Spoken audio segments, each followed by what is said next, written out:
Hampir semua mahasiswa pasca sarjana pasti ngerasain yang namanya cemas luar biasa pas mau seminar hasil tesis, bener kan?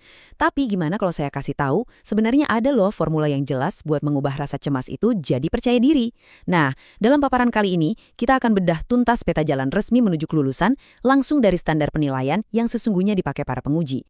Pertanyaan ini nih, sudah siap seminar hasil? Kayaknya sederhana, tapi sering banget bikin jantung langsung deg-degan ya kan? Tapi tenang. Tujuan kita di sini bukan buat nakut-nakutin, sama sekali bukan. Justru sebaliknya. Kita mau pastikan di akhir paparan ini, jawaban Anda buat pertanyaan tadi adalah sangat siap. Karena Anda udah pegang petanya. Oke, kita mulai bedah dari sini. Biar sukses, kita harus paham dulu anatomi penilaiannya. Anggap aja ini peta jalan Anda. Jadi, semua aspek, mulai dari naskah, teknis penulisan, sampai cara Anda nanti jawab pertanyaan penguji, itu semua mengerucut ke 3 pilar kelulusan. Nah, memahami kerangka ini adalah kunci utama buat menguasai seminar Anda. Ini dia agenda perjalanan kita. Kita mulai dari gambaran besarnya, yaitu anatomi penilaian. Terus kita bakal bedah satu persatu setiap pilarnya, mulai dari substansi, teknis, sampai kemampuan personal. Dan yang paling penting, di akhir nanti kita bakal punya checklist final buat memastikan semuanya udah aman terkendali. Yuk kita mulai dari fondasinya. 3 pilar kelulusan. Yang pertama itu substansi naskah tesis. Kedua, sistematika teknis penulisan. Dan yang ketiga, kemampuan personal Anda pas mempertahankan tesis di depan forum. Ketiga-tiganya ini saling terkait, nggak bisa dipisahin, dan jadi penentu utama kelulusan Anda. Nah, sekarang kita masuk ke pilar pertama yang bisa dibilang bobotnya paling besar, substansi naskah. Anggap aja ini adalah jantung dari penelitian Anda. Semua penilaian di sini itu fokusnya ke kualitas konten, dari bab 1 sampai bab 5. Jadi, inti cerita apa sih yang sebenarnya pengen Anda sampaikan lewat penelitian ini? Disinilah letak nilainya. Kalau ada satu kata sakti yang harus Anda pegang erat-erat dari pilar ini, kata itu adalah relevansi. Saya ulangi lagi ya. Relevansi. Ini bukan sekedar kata biasa. Ini adalah jiwanya tesis Anda. Para penguji itu bakal nyari benang tak kasat mata ini buat melihat apakah semua argumen Anda dari awal sampai akhir nyambung dengan kuat. Coba deh perhatikan gambar di slide ini. Kita sebut ini benang merah. Bayangin aja ini kayak urat nadi yang mengalir di seluruh tesis Anda. Tanpa putus, dari halaman judul sampai lampiran paling belakang. Setiap bab itu bukan bagian yang berdiri sendiri, tapi satu kesatuan cerita yang besar, logis, dan koheren. Oke, mari kita ikuti alur si benang merah ini. Pertama, judul harus relevan sama program studi. Kedua, teori harus relevan sama variabel di judul. Lanjut ke metode yang harus pas buat menjawab tujuan penelitian. Terus hasil, ini wajib menjawab rumusan masalah. Dan terakhir, kesimpulan yang tugasnya mengunci kembali lingkaran yang udah Anda buka di pendahuluan. Kelihatannya sederhana, tapi ini krusial banget. Di bab 1, Anda itu ibarat lagi membangun fondasi sebuah rumah. Jadi, pastikan judulnya nyambung sama prodi MPI.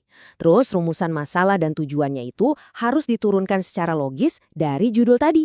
Jangan tiba-tiba muncul dari langit. Manfaat penelitian juga harus spesifik, bukan kalimat umum yang template. Ingat ya, fondasi yang goyah bakal meruntuhkan seluruh bangunannya. Lanjut ke bab 2, di sini ada 2 titik yang super kritis. Pertama, teori utamanya harus benar-benar relevan sama variabel Anda. Kedua, dan ini yang paling penting, novelty atau kebaruan.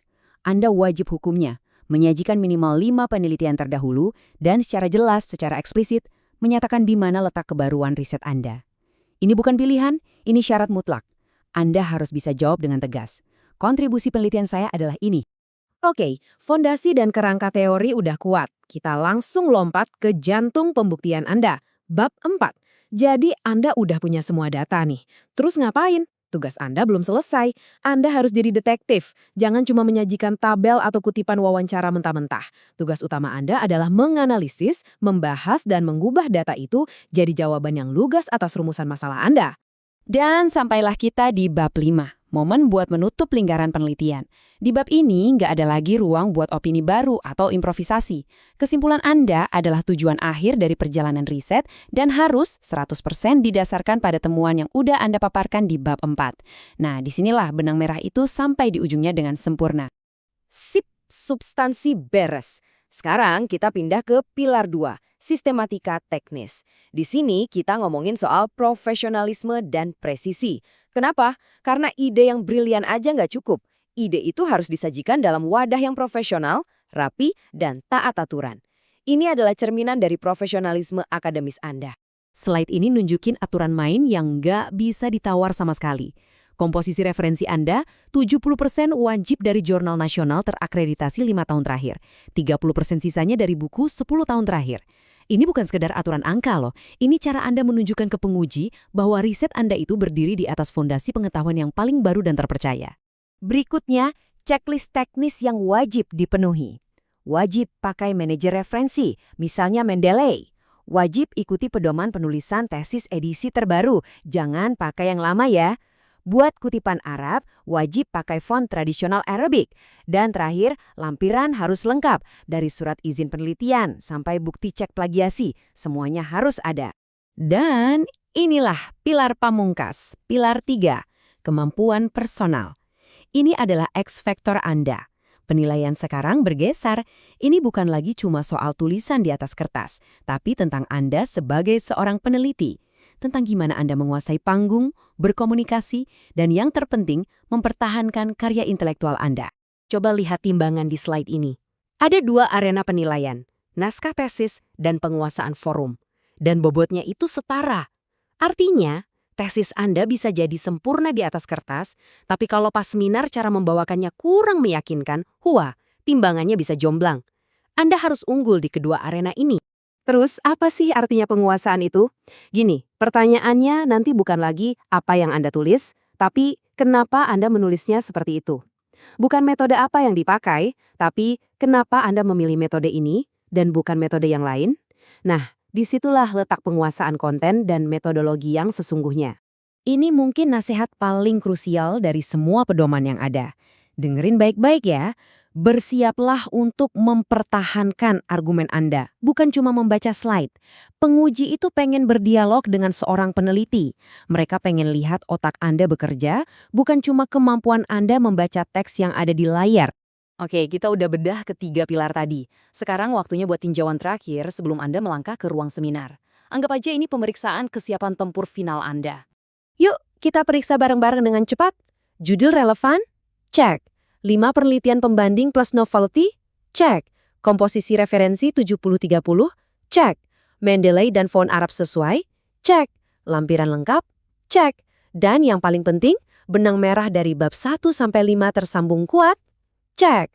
Kalau Anda bisa jawab ya untuk semua ini dengan yakin, berarti Anda siap. Kita tutup dengan kalimat sakti ini. Persiapan yang baik meminimalisir revisi. Ingat ya, semua usaha dan ketelitian yang Anda lakukan sekarang adalah investasi biar seminar nanti lebih mulus dan revisinya lebih sedikit. Anda sudah bekerja keras sampai titik ini. Sekarang saatnya tunjukkan yang terbaik. Selamat berjuang!